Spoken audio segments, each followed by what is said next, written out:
Meeting to order. This is the regular meeting of the Jackson Select Board on Tuesday, February 24th. And we'll go ahead and start this meeting in our usual way with the Pledge of Allegiance. I pledge of allegiance to the flag of the United States of America and to the republic for which it stands, one nation, under God, indivisible, with liberty and justice for all.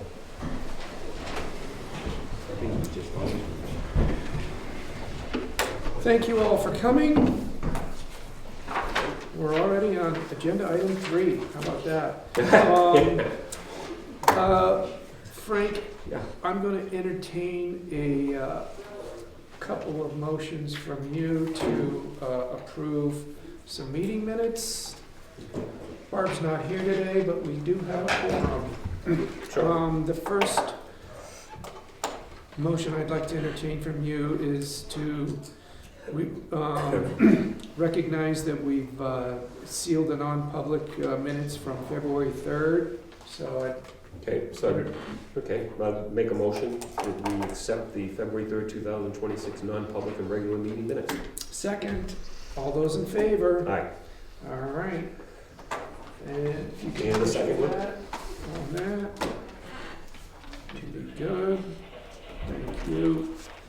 All right, and so we've also got the regular meetings to approve. Have you had a chance to scan Yeah. through those? Yes, I have. Any edits, any additions, anything that's not right? All right, I'll accept the motion. Okay, I'll make that motion, February 3rd, 2026, public hearing minutes, budget hearing number 2. And I will second that for budget hearing number 2. All those in favor? Aye. Aye.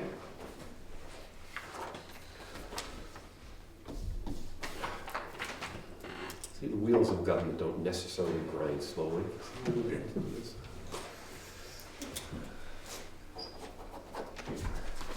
Thank you. I don't think we have that confidence yet without our fearless leader at the helm. I wish you could watch it. Finally, I'll entertain a motion to approve the select board meeting minutes from the regular meeting on Tuesday, February 3rd. And I'll make that motion to approve the regular meeting of February 3rd. And I'll second that motion. All those in favor? Aye. Aye. All right.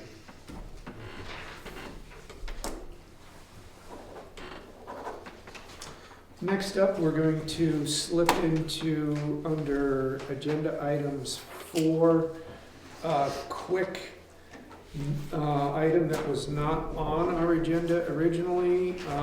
The Housing Commission is hoping for a timely appointment for a representative for Carroll County on the Community Land Trust, and so Scott Badger is here.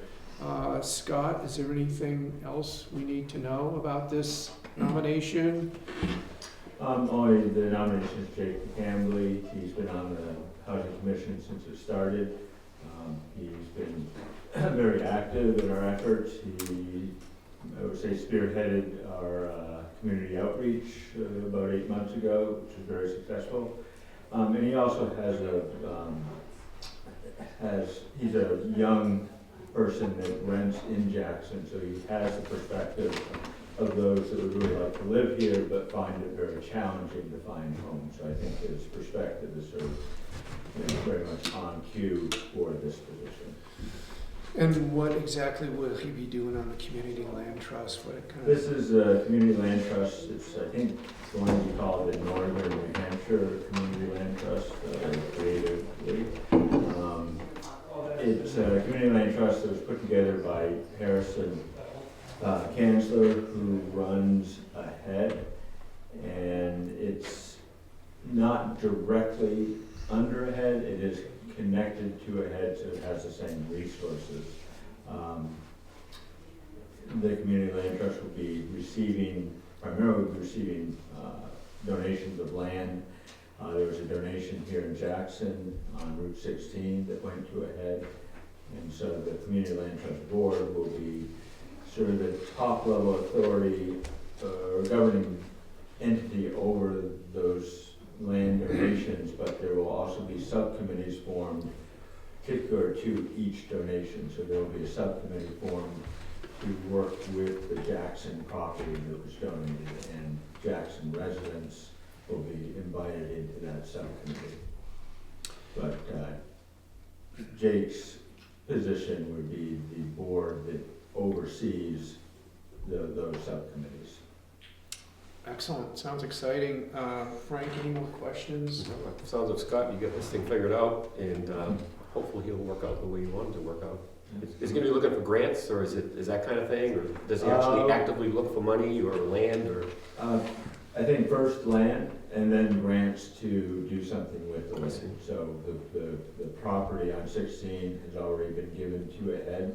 So now the process of finding money to develop the land and to make the units that are built affordable. Right. How many acres are there, just for anybody who's listening might not know? But it's about 5 acres. 5 acres, and the plan is for how many units? We're hoping for 5, Okay. but maybe pushing our septic or soil-based septic limits a little bit, but 4 or 5 units. It's right next to the David Baker Gallery. Yes. The old David Baker Yeah, Gallery. 16, It's yeah. property just south of that. And as I understand that, somebody, no, never mind. I was thinking about something else. Okay, it's good. It's good. Well, in that case, if it's good, I'll entertain a motion to nominate, or to add Jake McCambly to the, as a Carroll County representative to the Community Land Trust. What's his last name? McCambly is McCambly. M-C, uppercase C-A-M-B-L-E-Y. McCambly. I, And for what it's worth, the 2 other members from Carroll County are Sarah Butterfield, who's the Mount Washington Valley Housing Coalition Director, and David Page, that's a state rep. wow, excellent. Yeah, well, that's great, your housing commission has that kind of a representative.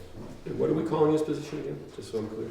It's the Community Land Trust Board, Okay. and then 4 positions, Northern New Hampshire Community Land Trust. Okay, well, I'll be glad to make a motion to nominate Jake McCambly to the Community Land Trust Board. I'll second that.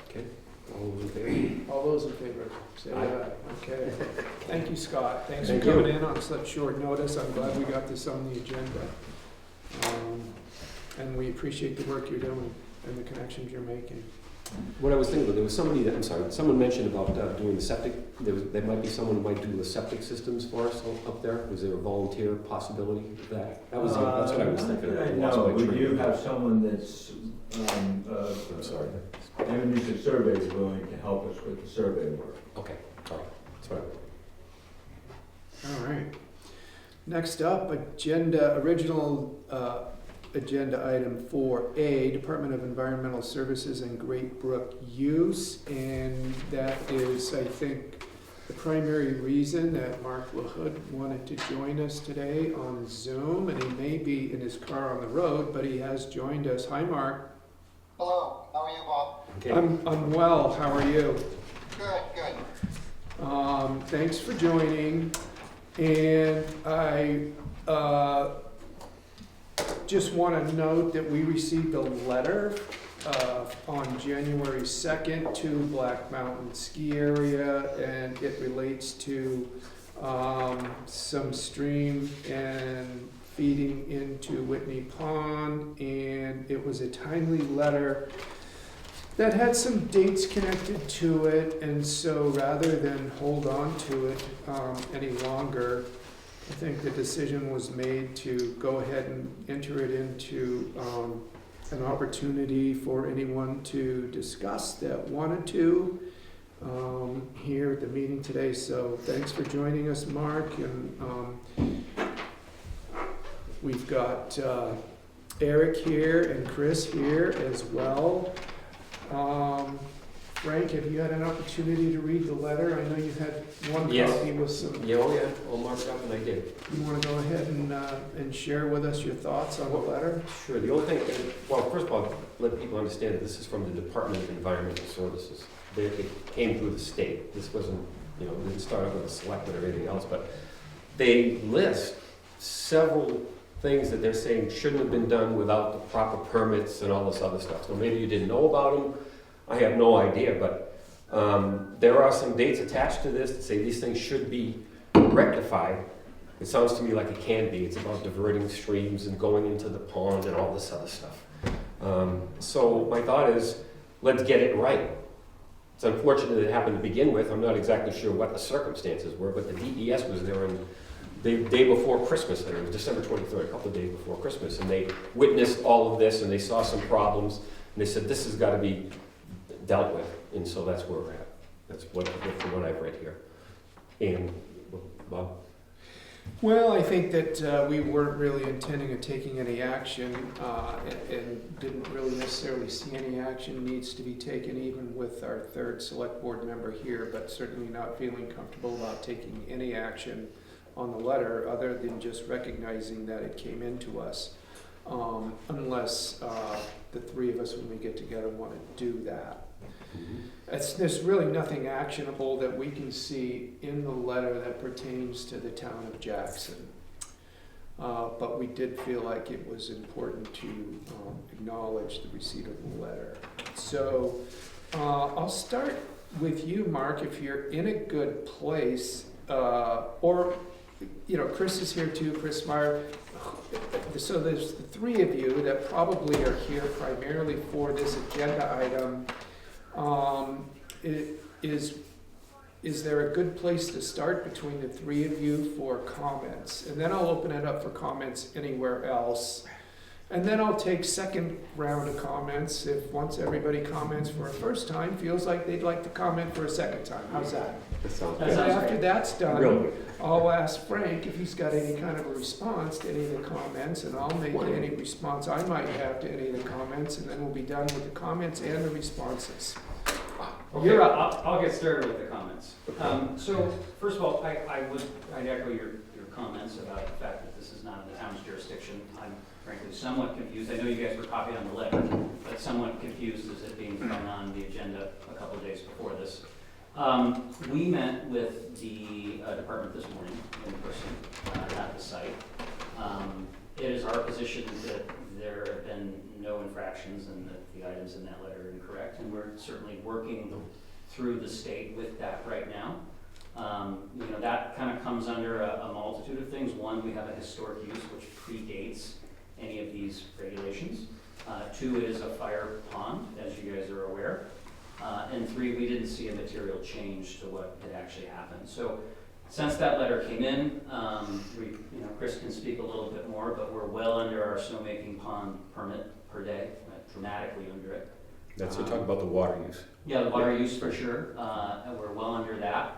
And we were able to kind of uncover a whole bunch of history of what that diversion looked like. There was actually a diversion there in the 60s that was wrecked, destroyed, and then it went down. John had gone through a permitting process to go ahead and put in a new diversion structure, and then that was stopped actually when John got Governor Sununu at the time to step in and move us away from that process.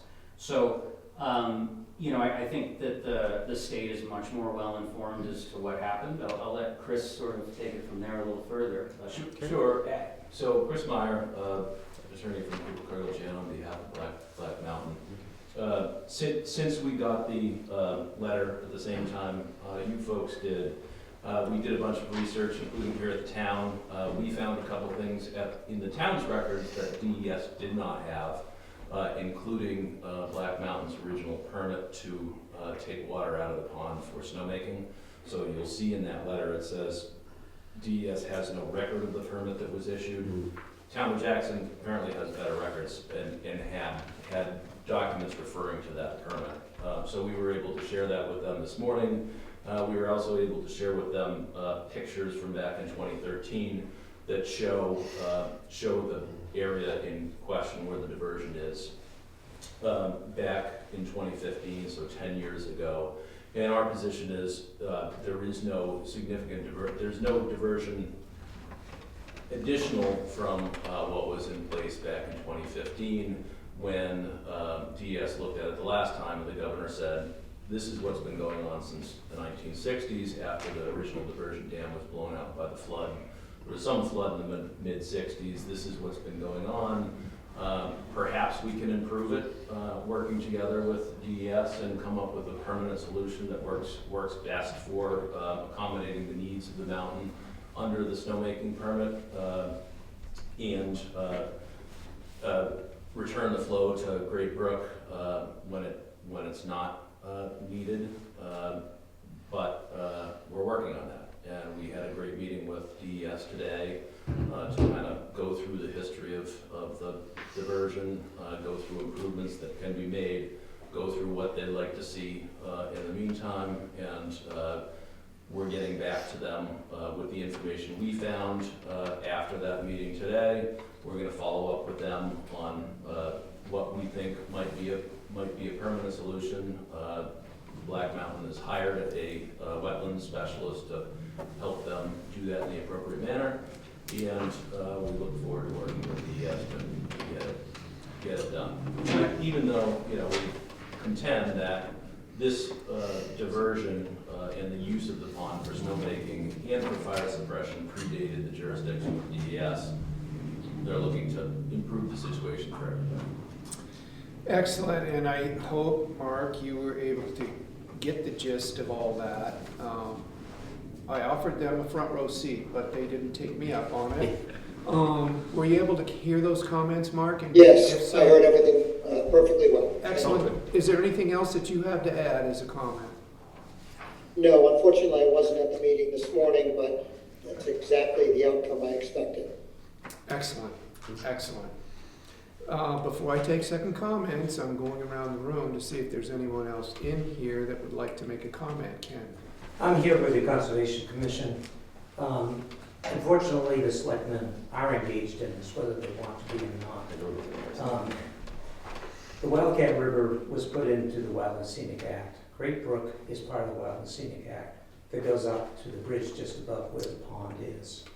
So that means that this project is covered under both the town's river ordinance and also the agreement that it had when it put together the comprehensive river management plan. In the comprehensive river management plan, there's three entities that have responsibility here. The Conservation Commission has the responsibility to monitor, which we do in the summer. We typically do not do in the winter.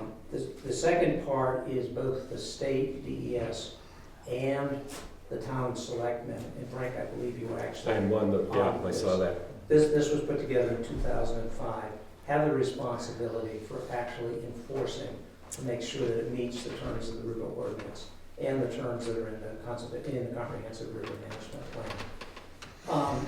I personally am a riparian landowner downstream. I have observed a tremendous amount of sediment runoff coming from this project. This is the second time as a commission member I do go down and take a look at the river periodically. So there's a lot of sediment runoff that's happened here multiple times due to the construction that's been happening up on the mountain. I think the second thing to take into consideration here is part of what's in this plan here also is to just make sure that we have the safety downstream and so forth. When you overflow a dam, which is what's happened up here, you run the risk of actually breaching the dam. This actually happened in Albany, which is what got the state to put the Dam Bureau into place. In that case, there was a small private dam that was breached because there was no overflow condition to it. I mean, an overflow structure to it.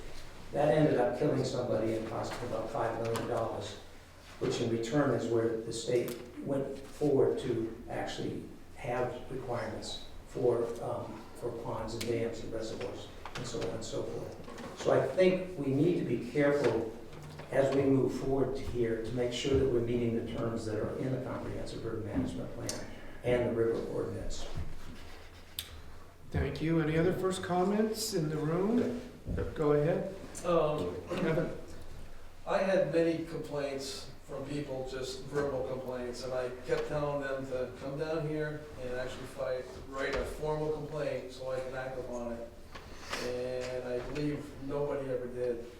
There might have been one resident that I was actually working with, because she sent me pictures and everything else. So I went up many times to look at, her concerns. And I think I went over with Eric a couple of times with the one culvert crossing down from Winnie's End, about the sediment that was coming off the mountain and going back into the brook past the dam.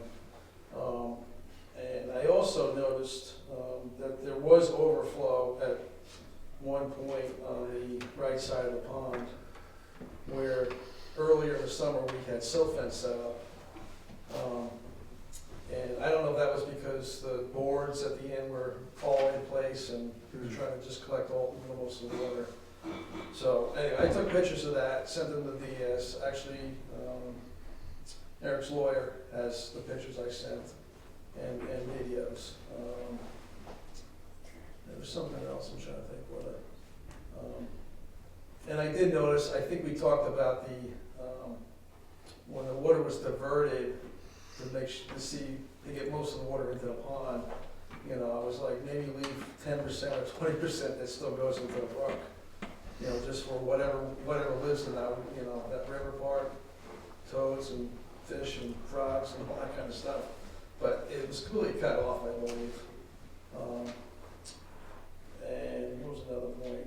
And then another thing, this spring, with all that work that's been up there, and all snow making, that could be a real mess if we're with Black Mountain Sun on top of it. We get some rain and some really warm days. There's going to be a lot of water coming off that mountain. And we've already had issues. And I think New Hampshire DOT's aware of it, the work that they did, putting a new culvert across there and something with a storm drain that's not really collecting everything. But that area right now has all been worked on. There's no vegetation growing on it. There is going to be a lot of runoff, and like I said, it's going to be a lot of work needed to keep everything, soil-wise in place. Okay. Any more first comments? Second comments? I want to ask this question to Ken, only because the DES wrote this thing up, and it talks about non-menace dams, because you were referring to the dam, in comparing it to something in Alton, but I think this dam is considered a non-menace dam, that it's not the kind of dam that's going to create a big problem. That's what they're saying. As was the one in Alton. Okay, it wasn't considered a non-menace? Basically, it was a private dam. Yeah. That happened in the late 1990s.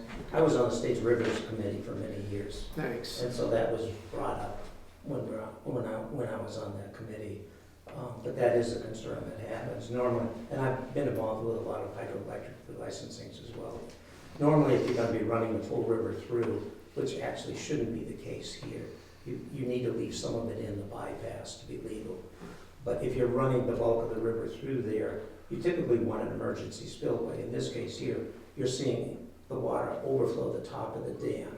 The Alton Dam, when it blew out, actually happened in the winter, because when you get a thaw, and if the water gets down into that soil that's being used to form it, and there's no place for it to go, you're increasing the probability of a breach. I'm going to get back to my original plan, and that's recognizing second comments. Your hand was up, Eric.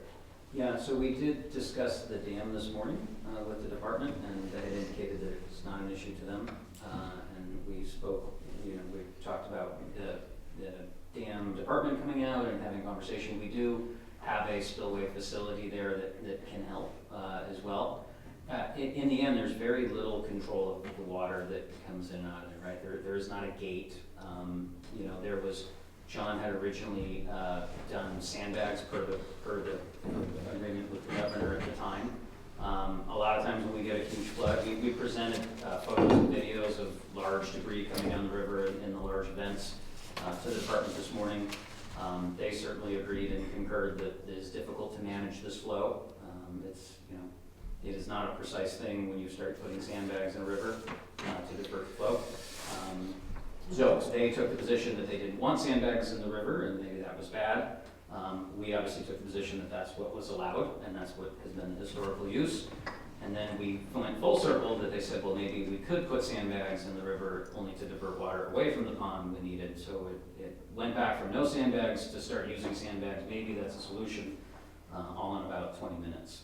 So, and I would say, I would need to understand a little bit more about the jurisdiction authority of this, and I think we definitely need to know that. But I think if the Conservation Committee has a concern, or the town has a concern, I would encourage you to put it in writing and get it over to us. The other thing that came out of the meeting, which is very interesting, is we can't seem to quite ascertain who had flagged the wetland delineation, because it was not the state, and it was not Black Mountain, and it was not Whitney's.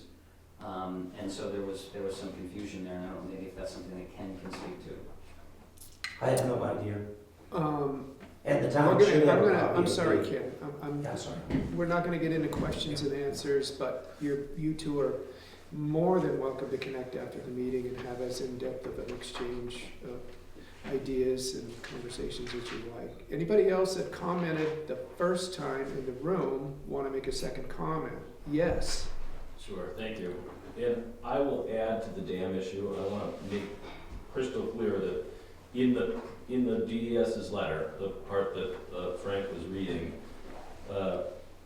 it talks about the dam, and it says, the Dam Bureau assigned the structure a non-menace hazard classification at the time, as its failure was not expected to cause notable damage to property or structures.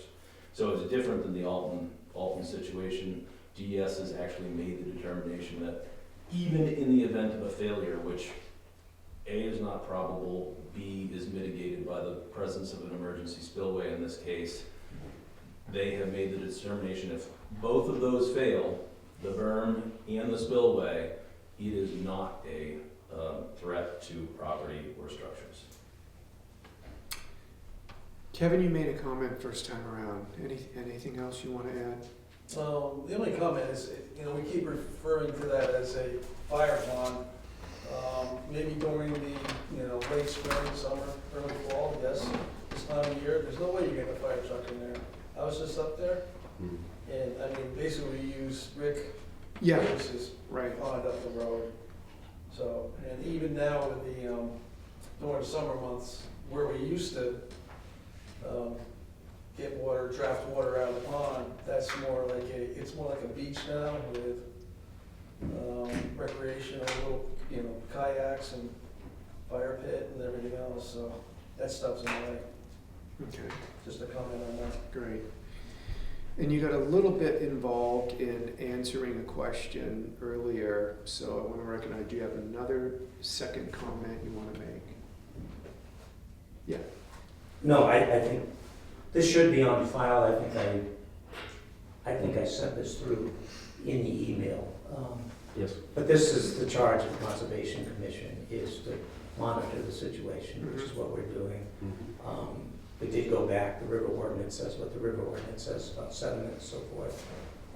And this does say that the town, the DES, are responsible to make sure that water quality, and you remember in water quality, there's two components to it. There is the sort of physical, chemical part, which relates to the sediment runoff, and then there's also the water quantity part. So there is the legal amount, and I'm very familiar with this because I had to work through DES to get the water withdrawal permits for Jackson Ski touring. And it may be that Black is grandfathered, but if you expand your system, typically you then have to go back for a new permit. Thank you. And I want to just circle back one last time. Mark, you haven't made a second comment yet. Is there anything else you want to add to the conversation? No, I have nothing to add. Okay, thank you. Frank, it's time for your response. Just wondering, any indication from the DES that they want to resolve this, get together with the conservation? They know about the wild and scenic designation, so all of this could be... Yeah, we Yeah, learned figure it about out. this the day of our last meeting, because we meet on the first Mondays. Sure. So Ben had gotten that, he mentioned it to us, he sent it out to us after that meeting. So the commission has not really had a chance. Obviously, now that it's out there, and I think the sediment runoff is a real issue with a number of people, myself included, so that does need to be remedied. as the commission, it is our responsibility to go and look into to see if these things are happening. So we have observed some of these things. And I think what we will have to do is probably just remind DES that they were signature to this agreement, the same as the selectmen are. That was a long time. Anything in the way of a response? Didn't change the facts, but that's what we're trying to work with. as a Anything in commission. the way of a response? No, I just think that because they've been talking to DES, I guess we should be hearing from them so we know exactly what happened and working with the Conservation Commission to get some of this cleared up and understand what all the We're not the enforcer. No, I know that. And I know, I was back in 1988 when I went down to testify in Washington DC to get this wild and scenic designation. But there were a lot of other people around that were taking care of watching it. So the board has never really been overlooking all of this. It's been up to the Conservation Commission over the years, although I know statutorily we Actually, do have that's something to not say. quite accurate. Hold on, Yeah. I'm sorry. the floor is here. Okay, let them go because there may be other things. Yeah, I around mean, for. basically what came out of that act. was- Before, I had I'm sorry. space for 2 comments and then a response.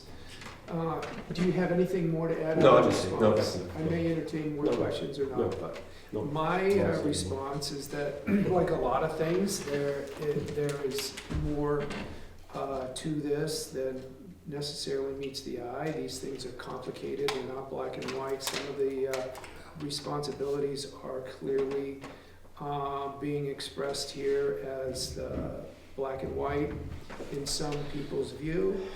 Life can be that way. I was willing to consider this agenda item as anything from a one-time short discussion that is done and moved on, or should we table this until all 3 select board members are here, discuss it more? We could have one select board convene a group to have a nice round robin type discussion or back and forth, and some of you may choose to kind of meet outside of a meeting and talk through this further. All those things are welcome, but I think really, Frank, at this point, I do want to hear Barbara's take on it. And what do you think about that? I think that's Table fair. this to the next meeting and ask her to weigh in with her thoughts. I'd like to answer that 2 ways. I think that's a fair thing to do and the right thing to do. But I also think that we're already kind of moving towards resolving this, Exactly. But I think it's very important to have our chairman here Yeah. and someone who's been on the board for a long time. You and I felt like that before we even had this meeting, to say maybe she should be here. But we'll at least get this out into the public. You know what we're talking about. And it seems to me that it can be resolved. And I think that the other thing that came up in my mind when I saw this letter dated January 22nd and received on January 30th is, what are you going to be able to do about anything in the middle of winter? That's- There's that as well. So it's nothing we need to have solved today. So if you're thinking we'd like to hear Barbara's thoughts on it, I'd entertain a motion to table this and until the next meeting. Okay, I'll make the motion to table this until our chairman is back, so all 3 selectmen could weigh in on this. But as I said, I think a lot of work has already been done, has started, and that we're moving in the right direction. I'll second that motion. All those in favor? Aye. Aye. And I do want to recognize Attorney Myers got that hand halfway up and really wants to add some more, so go ahead. I just want to make 2 factual corrections. One, the suggestion that Black Mountain has increased its snowmaking. The original permit was for 1.7 million gallons per day for snowmaking purposes. They're way under that. The second is when GES went out in December to inspect the property, they didn't see any sediment flowage. So it was solved by the time they saw it, to the extent that it exists. Okay, thank you for that. Yeah, and just for that, I'm gonna make sure Ken's not over here getting all itchy. Is there anything else you want to add? Okay, great. Moving on then, agenda item 4B. The road agent is here to share some thoughts about the new highway truck. Big truck. Little truck. This is the little truck, the dog, Okay. not the dog. You want to come up, sit in the front? Thank you for coming. Thank you. Uh, Take care. I can just entertain some questions or answers, or we're looking to purchase a new small plow truck in my purview. We're replacing the 2016 Dodge 5500 with a hopefully new F600. And it was getting. Comparable in size, specs are the same. We already have the money in the capital reserve that I made sure we had already. I'm asking to move ahead with the purchase so we're not left behind in the melee after March. Typically, most towns order Yeah. new trucks and Right. inventory is already low. And I think I remember that from Mhm. times in the past. Mhm. I think when Pat or Jay was up there as running the highway department, that, it can be a real mad scramble in the spring. Typically, most towns in New Hampshire vote on money in March, so the Mm. third week of March, everybody orders a truck. And If you can get today, ahead of that. before we get to the town meeting and the capital reserve fund that we're looking to add to, as of today, you have enough Yes. for this purchase. There is ample money enough in that account as of today to purchase the full truck. I'm gonna believe you. Mhm. I've And done this, that math 3 times. Okay, all right. and this I is about, trust you. and this is about ordering a chassis to getting ahead At of this this time, game. yes, Yes. we're going to order the chassis, and then it goes to the a build company after that. So, would you like to make a motion, Frank, to approve the highway department looking into and finalizing the purchase of the new highway truck for a budget amount that is already contained in the capital reserve fund? Yeah, I would like to do all of what you just said. All right, I'll second that motion then. All those in favor? Aye. Aye. Excellent. Okay, good. Keep us Finalize the posted. details and get back to you. Through We'll get the your details. liaison. Don't worry. I will keep Thank the you. details of the liaison. Great. Okay. Thank you. Thanks, Jimmy. Thanks for the good job you've been doing out on those roads too, Jim. Boy, you've been up against it. We'll get something else coming in tomorrow, maybe? Against, One more. When I thought over that. down to pending ongoing discussions or motions. There really is just an update for fire station construction. The epoxy flooring has been finalized. I actually went through that after our building committee's meeting this morning and took a tour, and it's really coming along nice. The punch list is a long one. Walls gouged from bringing in metal stairs, all the stuff that's happening, and the detail is going on now, and there were counters installed today and cabinets installed today and Corian counters, and I'm sure it wasn't all going to be done today, but that's the stage we're at with a lot of this. Painting's been done, some of it's been redone. There's spackle on the walls or compound or whatever the heck it's called. So really at the final steps with this, and starting to look pretty good. I don't know if anybody else has had an opportunity to get over there, but I was over there this morning and stayed out of the way. If anybody wants to take an impromptu tour with me after the meeting today, let's all go over and sniff around. And then the town hall building move updates. Seems to be a lot of action over there going on right now. Kevin, you've got something to share for Yeah. updates? I give you an update. I was just over there. So it was like 6 weeks ago. I saw that. You gave that guy a hairy eyeball that went racing up the mountain Oh, too. did I? Yeah. Oh, well. Oh, I was checking out the Volvo. Yeah, you were. Yeah, that old Volvo that was like he had his foot to the floor. Roaring. Barely make it up the hill. Sorry to interrupt. But anyway, I was over there about 6 weeks ago. I believe a resident in town basically donated an elevator system to that building. So that was a change I think it was, that they worked into the building design. So the spiral staircase came out, and now the elevator is going in there, but they needed a complete elevator shaft, so they had to go into the basement. And that's where the back bulkhead stairs went into. So that has to be made into like a mechanical room type thing. So anyway, today they were over there, they ripped out the stairs or the bulkhead, and that's gonna be placed on the other side, and they're already cutting up the concrete. The frosted is actually like 4 feet deep, so I'm glad Doc had his medium-sized machine there, because he was definitely beating on it. Inside, the two walls that were all re-insulated, rewired, that's all plastered. There's a second coat of plaster going on. Just a lot of trim work starting on inside, and outside are kind of filling in siding and working on the front staircase there, the ceiling. So that's what's happening over there. Excellent. So, second floor access will be ensured for all who need help getting up there. That is correct, yep. Like Scott, Ken, Frank, and I. That's good. I appreciate that. We'll have to thank that anonymous donor. It wasn't anonymous, it was actually in E-News. We know who it is. We know who it is, the Tilneys. Oh, the Tilneys, okay. The anonymous Tilneys. Not Thank anonymous. you. I'm not letting the cat out of the bag, it was out there publicly. Excellent. Anything else to add on town hall building move updates, Kevin, or anybody No. else? Okay, then we'll go ahead and move on to short-term rental conditional use permits.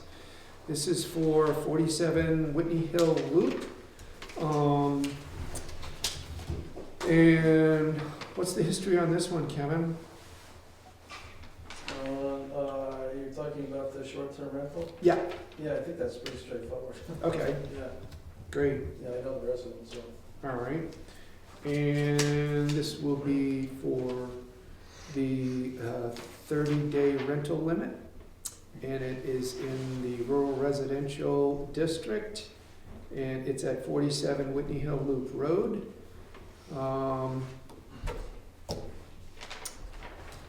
I'll entertain a motion to approve this short-term rental as recommended at 47 Whitney Hill Loop Road. All right, I'll make that motion to approve that short-term rental at 47, what is it? What was it? 47 Whitney Hill. Whitney Hill Road. I'll second your motion. All those in favor? Aye. Aye. Very good. Only one spot here to sign, so you're off the hook on that, Frank.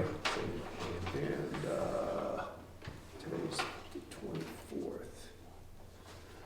All right. Got the signature on that, Betsy. Don't want to hear it. Let's see here. No driveway permits. Any of these either one of these building permits you want to? Just a small point, but just so that it's corrected in the minutes and recording, it's not a 30-day rental limit, it's a 30-time Right. rental. Right. 30 Yeah, we know that. time. I think that's what it Okay. Excellent. Thank you for correcting me on that. And now we won't even have to we know that. make a correction later. That's a 30 rental limit. I see what okay. Had trouble reading that. Thank you. Anything else on that, Scott, you want to add? Wonderful. Anything about the building permits and driveway permits you want to mention, Kevin? Yeah, the only thing I'll mention here is one of those permits, they're installing another apartment, and hopefully it's a long-term apartment. And that'll be at the Thompson House Yeah. property. The deal, 193 Main Street. Are they moving that barn or not? No, not that. There was some talk about that at one point, wasn't there? No. Maybe way back, Okay. when prior owners owned it. Great. Yeah. All right. Cool.